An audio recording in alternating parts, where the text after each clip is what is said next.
دفعہ ایئرپورٹ پہ خاتون نے پوچھا کہ بھئی ہمارے شوہر جو ہیں وہ ایک سال کے لیے ملک سے باہر رہتے ہیں، تو ہمارے لیے یہ تو نیچرل ہے نا، وہ کہتے ہیں ہمیں پھر برائی کے خیالات آنا شروع ہوتے ہیں. تو انہوں نے کچھ سوال پوچھے، وہ حیا کے خلاف ہیں، میں اس کو نہیں یہاں ڈسکس کر سکتا. میں نے ان سے کہا میاں کے علاوہ آپ کے پاس کوئی راستہ نہیں ہے اپنی خواہش پوری کرنے کا. تو وہ کہنے لگے پھر ہم کیا کریں، میاں بھی مجبور ہے. وہ کہہ رہے میں کیسے، اور اپنے ساتھ رکھ نہیں سکتا میاں، کیونکہ جو ہے وہ اس کے پاس اتنی تنخواہ نہیں ہے کہ بیوی کو رکھ سکے. تو چند کیس ایسے ہوتے ہیں. اصولی طور پر تو میاں کو چاہیے اللہ پہ توکل کرے، غریب بھی ہے نا اپنے ساتھ اپنی بیوی کو رکھے. کوئی بات نہیں، میاں بیوی دونوں روکھی سوکھی مل کے کھا لیں گے، کم پہ گزارا کر لیں گے. جو بیویوں کو چھوڑ کے ایک سال دو سال کے لیے باہر جاتے ہیں، یہ شریعت میں بالکل پسندیدہ نہیں ہے. اللہ نے بیوی کو صاحبہ کہا ہے، ساتھ رہنے والی. مجھے وزیر آباد میں 1 مہینہ رہنا تھا، یہ بات ہوگی 2006 یا 2007 کی. انہوں نے کہا کہ 1 مہینہ آپ نے یہاں اسٹے کرنا ہے. بیانات کے سلسلے میں نا مسجد 1 مہینے کے لیے میرے حوالے کی تھی. تو میں نے کہا بھائی میں تو بیگم کے بغیر 1 مہینہ نہیں رہ سکتا، بچے بھی تھے میرے. تو میں نے کہا 1 مہینہ میں نہیں رہ سکتا، مجھے بیگم بچے چاہیے، ان کا بھی ٹکٹ دو تو میں یہاں رہوں گا ورنہ نہیں رہوں گا. تو انہوں نے پھر بیگم بچوں کا بھی ٹکٹ دیا. وہ گھر والوں کے ساتھ رہ لیتے ہیں آدمی تمیز سے، ورنہ بیگم کے بغیر ہمارے لیے تو بڑا مشکل ہے اتنا لمبا عرصہ رہنا. مجبوری میں رہنا پڑتا ہے تو ایک الگ بات ہے، لیکن ہے مشکل کام. چاہے کتنے بھی آدمی کے میاں بیوی میں جھگڑے ہو نا، نہیں رہ سکتا بھائی. تو 1 سال کے لیے پتہ نہیں کیسے رہ لیتے ہیں لوگ بیگم کے بغیر. ٹھیک ہے ان کی مجبوری ہوتی ہے، میں مانتا ہوں، لیکن اس میں کوشش کرو اللہ پہ توکل کرو. بیگم روکھی سوکھی کھا لیں گے، لیکن اللہ میاں نے بیگم کو صاحبہ کہا ہے قرآن میں. صاحبہ کا مطلب ساتھ رہنے والی. صاحبہ کا کیا مطلب ہے؟ ساتھ رہنے والی. تو اس کا مطلب جب شادی ہو گئی تو وہ پھول ترو کی طرح تمہارے ساتھ چپک گئی ہے. پھول ترو کی طرح اس لیے کہہ رہا ہوں کہ لوگ پسند نہیں کرتے، لیکن اللہ نے اس کو آپ کے ساتھ کیا کر دیا ہے، اب جہاں جاؤ گے بیگم صاحبہ ساتھ ہوں گی. آپ شارٹ ٹائم کے لیے جانے کا الگ بات ہے، لانگ ٹائم کے لیے جانا ہے تو بیگم آپ کے ساتھ اللہ نے بولو چپکا دیے. وہ خود بھی گناہ سے بچے گی، تم بھی گناہ سے بچو گے. تو اس لیے یہ طریقہ ٹھیک نہیں ہے سال کے لیے میاں بیوی کا دور رہنا. اور پھر خواتین بھی پریشان ہوتی ہیں.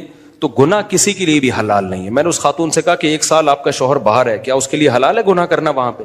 جب اس کے لیے حلال نہیں ہے تو آپ کے لیے بھی حلال نہیں. تو اللہ میاں نے صرف یہی رکھا ہے کہ ایک دوسرے کی خواہش پوری کر سکتے ہیں میاں بیوی، اس کے علاوہ ان کے پاس کوئی آپشن نہیں ہے. تو اب پھر بھی نہیں آ رہا میاں، تو میں نے ان خاتون کو یہ کہا کہ اپنے آپ کو بزی رکھیں. آپ کیا کر رکھیں بھائی؟ کوئی پازیٹیو ایکٹیویٹیز میں اپنے آپ کو کھپا دیں. ایسی موویز تو ویسے بھی ٹھیک نہیں ہے دیکھنا، خاص طور پہ فحش موویز دیکھنا اور ٹک ٹاک پہ صبح شام بے حیائی. تو جب یہ انسان کی عادت ہے، جب وہ اپنے آپ کو کسی پازیٹیو کام میں لگا دیتا ہے نا، تو چند دن پھر یہ جھٹکے لگیں گے، اس کے بعد انسان نارمل. کئی لوگ ہیں جو 1 سال گھر سے باہر رہتے ہیں مجبوری میں، بیویاں بھی رہتی ہیں، وہ گناہ نہیں کرتے. وجہ کیا ہے کہ وہ سوچتے ہی نہیں نا اس بارے میں، وہ اپنے آپ کو بزی رکھتے ہیں، مصروف رکھتے ہیں. تبلیغی جماعت میں سال کے لیے لوگ جاتے ہیں. میں تو اس کو صحیح نہیں سمجھتا بیگم کو، جوان بیوی کو چھوڑ کر جاؤ آپ. لیکن بہرحال جو جاتے ہیں تو وہ گناہ تھوڑی کرتے ہیں، بچے رہتے ہیں، کیونکہ وہ ایک خاص ترتیب میں اپنے آپ کو جوڑ چکے ہوتے ہیں. بہرحال یہ نہیں ہے اس کو. تبلیغی جماعت میں سال کے لیے جا رہے ہو، اگر شادی شدہ ہو بیگم کو بھی لے کے جاؤ ساتھ میں. ہم تو یہی کہتے ہیں تبلیغ والوں سے بھی، بھائی اگر سال کے لیے جا رہے ہو نا، تو یہ زمانہ بہت خطرناک زمانہ ہے. حضرت عمر نے جہاد میں نہیں چھوڑا تھا، تو یا اس کے لیے جو ہے وہ ایجڈ ہو گئی ہے، بوڑھی ہو گئی ہے، ایک الگ بات ہے. لیکن آج کل بہت مسائل کھڑے ہونے کا خطرہ ہوتا ہے. لوگ کہتے ہیں نہیں فلاں سال کے لیے گیا کوئی مسئلہ نہیں ہوا. بھائی مسئلہ ہونے پر حکم کا مدار نہیں ہے، فتنے پر حکم کا مدار ہے، خوف پر. بے پردگی جب ہوتی ہے تو لازمی زنا نہیں ہوتا، لیکن زنا کا خطرہ ہوتا ہے. تو خطرے کی بیس پہ شریعت نے عورت کو پردے کا حکم دیا ہے. سمجھ رہے ہو؟ تو آپ اپنی بیگم کو 1 سال کے لیے، جوان بیوی ہے، اس کو چھوڑ کے چلے گئے تو ضروری نہیں کہ وہ برائی میں لگے، لیکن برائی کا خطرہ ہے نا. تو خطروں کی بیس پہ حکام دیے ہیں شریعت نے. برائی کا یقین ہو پھر تو بالکل ہی حرام ہے. تو خطرے کی بیس ہے، خطرہ اس بات کا. اس لیے اتنا لمبا بیگم کو چھوڑ کے جانا ٹھیک. اور میں آپ سے بتاتا ہوں، دیکھو جس کو بیوی کے حقوق دینے ہو نا، اپنی بیٹی کو سامنے رکھ کے سوچ لے.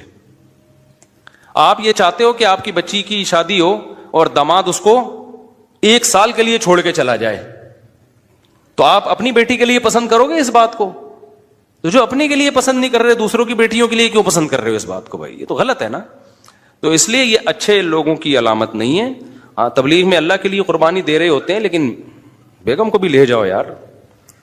سمجھتے ہو گے نہیں سمجھتے؟ یا پھر شادی کے بغیر پہلے سال لگا لو, شادی کی ہے تو پھر بیگم کو ساتھ لے کے جاؤ. تو بڑے مسائل کھڑے ہونے کا خطرہ ہوتا ہے آج کل. تو اس لیے اس میں جب, اور اگر نہیں ہے, کوئی صورت نہیں بن رہی ہے, تو پھر اپنے آپ کو مثبت ایکٹیویٹیز میں اتنا کھپا دو. تو میں آپ کو گارنٹی سے کہتا ہوں چند دن چند مہینوں کے بعد آپ کے دماغ سے وہ خیالات نکل جائیں گے. تو آپ مصروف کر دو گے اپنے آپ کو, لیکن اس بیس پہ آپ کے لیے کوئی بھی گناہ حلال نہیں ہے, گناہ حلال نہیں ہوگا آپ کے لیے. اچھا بھائی, طاہر شمیر رحیم یار خان انٹرچینج سے جب بھی گزر ہو میرے پاس کھانا کھا کے جائیں. ٹھیک ہے انشاءاللہ, صلو علی الحبیب. چلیں کبھی گزریں گے تو, لیکن وہی ہے, کسی سے ملاقات نہیں کروانی, سیدھا کھانا رکھ دینا ہے, اصرار نہیں کرنا, ہماری مرضی, کھانا کھائیں نہیں کھائیں, نکل لیے پھر ٹھیک ہے. ایسی دعوت ہمیں بہت اچھی لگتی ہے. دیکھو مجھے وہ مہمان اچھا لگتا ہے جو بے تکلف ہو.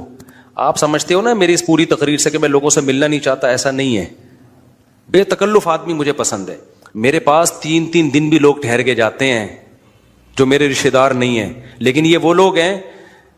کیسے لوگ ہیں؟ ابھی پشاور سے میرے پرانے دوست آئے ملنے کے لیے, آئے, میں نے کہا السلام علیکم, کیا حال ہے, سب سیٹ چل رہا ہے, الحمدللہ. اس کے بعد پتہ نہیں میں بھول گیا, وہ خود ہی جا کے کھانا کھا رہے ہیں. میں تو مصروف آدمی ہوں بھائی, خود ہی کھانا کھا رہے ہیں, لیکن برا نہیں محسوس کر رہے. پھر جب مجھے ٹائم ملتا ان کو بلا لیتا, آ جاؤ یار بیٹھتے ہیں, جا بھائی چائے بنا کے لاؤ, بھائی ان کو بھی پلاؤ مجھے بھی پلاؤ. پھر کھانے کے ٹائم پہ مجھے یاد آیا ارے وہ آئے ہوئے ہیں, میں نے کہا آپ بھی آ جاؤ کھانا کھا لو. انہوں نے کھانا کھا لیا, صحیح ہے نا.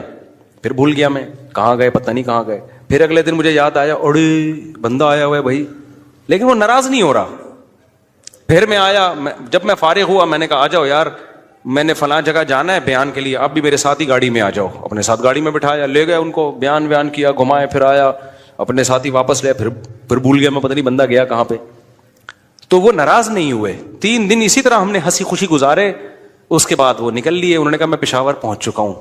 میں نے کہا یار کوئی میری طرف سے کوتاہی ہو گئی, معاف کر دینا. کہہ رہے کہنا تو یہ چاہیے تھا, بدتمیزی کی انتہا کر دیا آپ نے, لیکن وہ خوش تھا. تو ایسے بندے 100 دفعہ ہیں. میں نے تو ایک کمرہ اسپیشل مہمانوں کے لیے بنایا ہوا ہے, واش روم کے ساتھ, کہ مہمان آئیں اسٹے کریں یہاں پہ. لیکن وہ مہمان جو تکلف والا نہ ہو کہ جی پوچھا نہیں مجھے ناشتے میں مفتی صاحب نے, بھائی ہماری بہت ٹینشن ہے, ابھی یہ تجھے پوچھیں گے تو ہم تو گھر والوں کو کون پوچھے گا.